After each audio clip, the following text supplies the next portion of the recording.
nuestro amigo Juan Quispe Díaz, mayordomo de la Huaylía 2024 en Popoanca, quien por primera vez realizó el encuentro a puño limpio el Tingo entre Perú y Bolivia. Con mucho cariño, hasta el cielo, para la profesora Aida Guerrero López por Moyobamba, siempre con voces de oro de Antabamba.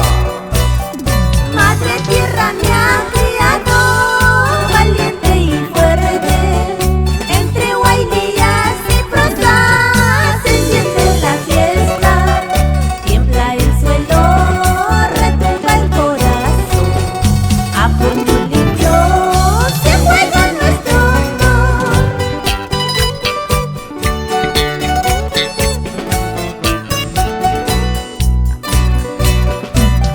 Madre tierra me ha criado valiente y fuerte, entre Huaylillas y Prosas se enciende la fiesta, tiembla el suelo, retumba el corazón, a puño limpio se juega nuestro honor.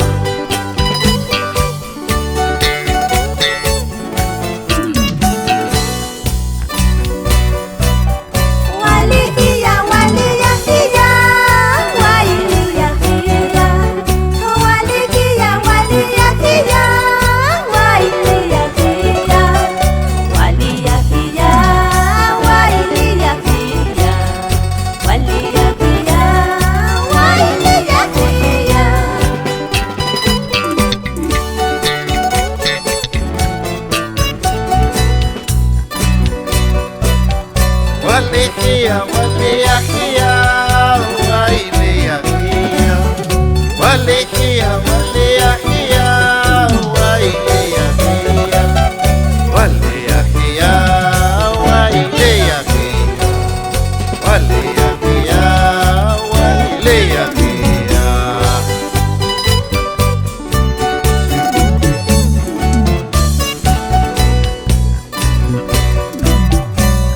nuestro saludo para el señor Percy, su linda esposa Lourdes Cruz e hijos Josué y Saraí en la ciudad blanca de Arequipa.